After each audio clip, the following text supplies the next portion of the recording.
si longtemps. Et il revient chez sa mère qui est toute seule, les frères sont partis, le papa est mort. Non, le papa est parti aussi, le papa a laissé la maman, il lui a laissé la maison et la retraite. Et il est parti vivre ailleurs avec une femme plus jeune.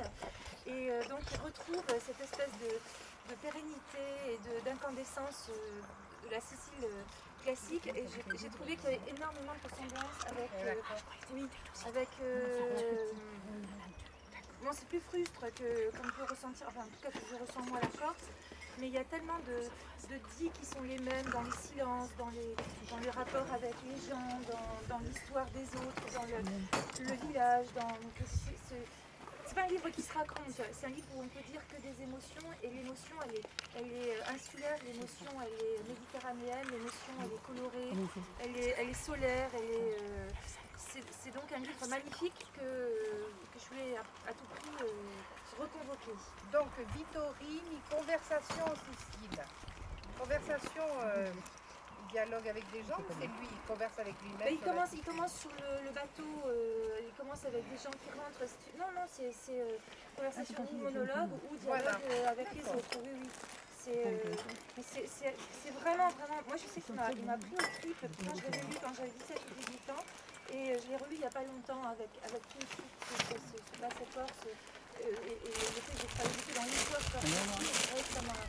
ça m'a beaucoup touchée. Alors, tu veux que je fasse quoi? Je fais le Onfray, puis après je fais les deux autres? Voilà, est-ce que c'est ton coup de gueule ou de cœur, le Onfray? Ni l'un ni l'autre.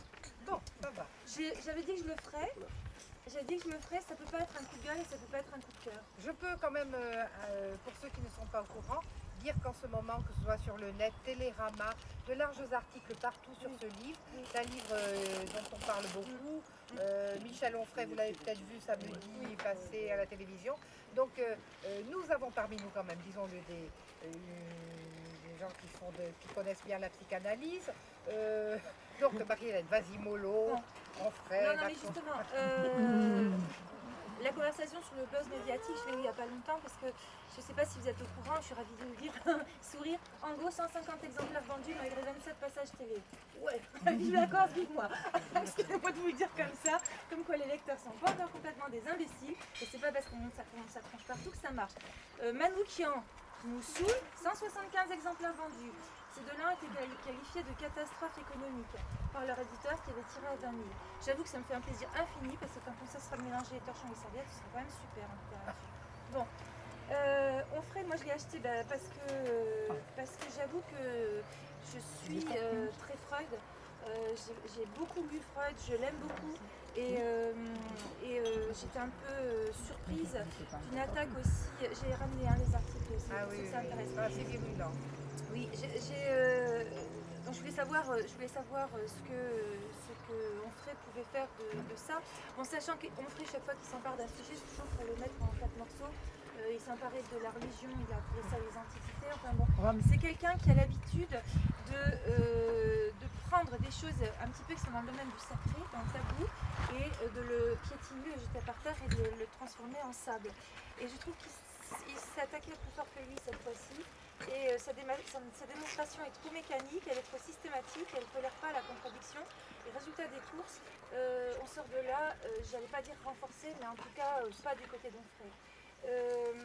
Donc d'abord, la première partie, c'est moi je personnellement pense que, et avec moi-même on forme une bonne équipe. Donc ça dure... C'est-à-dire que c'est difficile, là il s'attaque à un gros morceau quand même. Ah, mais il se pose lui dans ce qu'il aime, dans ce qu'il n'aime pas, dans ce qu'il a fait. C'est-à-dire que les premières pages de son livre sont destinées à montrer qu'il est un génie. Qu'il lisait Freud à 16 ans.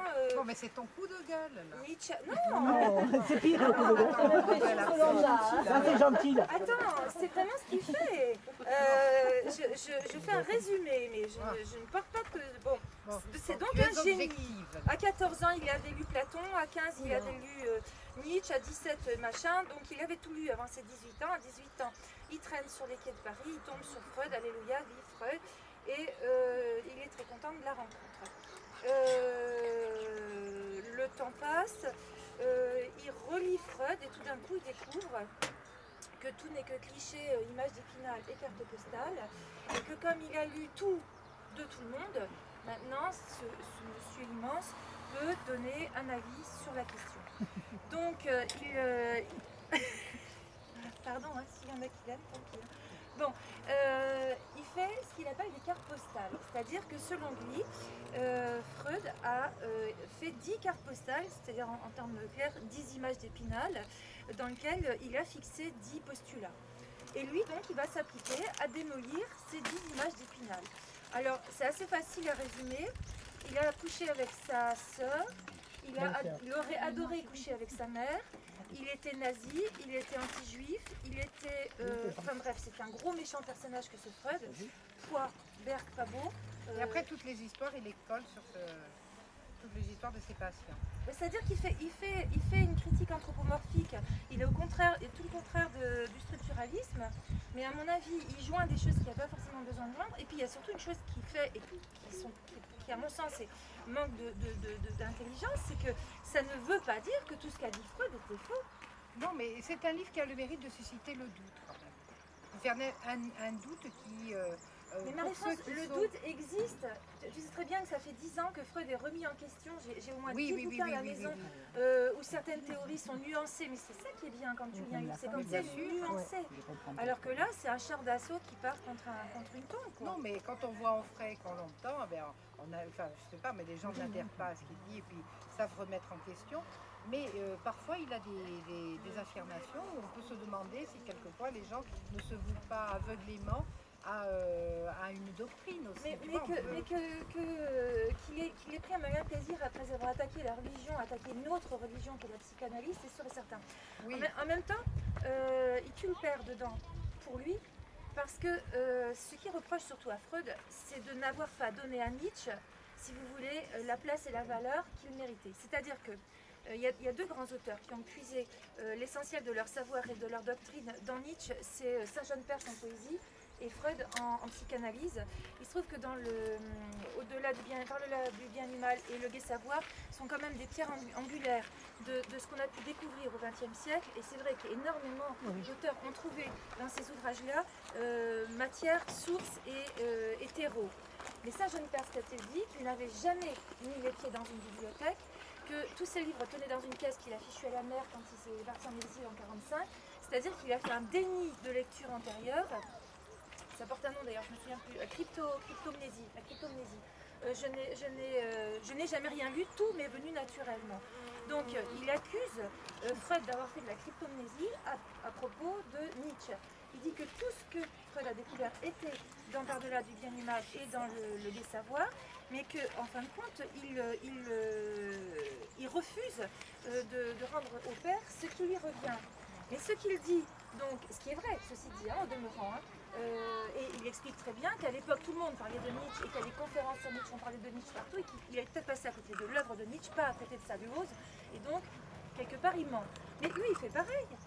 Il fait pareil, il ne rend pas au père ce qu'il est, puisqu'il applique la psychanalyse freudienne pour détruire Freud. Il tue le père en ne disant pas bonjour papa. Enfin, je veux dire, voilà quoi, c'est là où il est le problème. Donc, livre brillantissime, comme tous les gens très intelligents, ils sait mettre le savoir à la portée de n'importe qui. Vous pouvez l'ouvrir à n'importe quelle page, c'est lisible et compréhensible. Je veux dire, on ne bute pas sur le jargon, on ne bute pas sur le pédantisme. On a un petit sourire de temps en temps en disant ouais vas-y, mais bon, pas plus quoi. Ça se lit jusqu'au bout. Bon, je dis pas que jusqu'au bout c'est avec le même intérêt quand même. Il a gardé la meilleure partie pour la fin, la thaumaturgie, comment l'art et la façon de faire des miracles de Freud, où il dit que tout est truqué, qu'il a truqué des interventions, mon Dieu, mais qu'il ne l'a pas fait. C'est grave.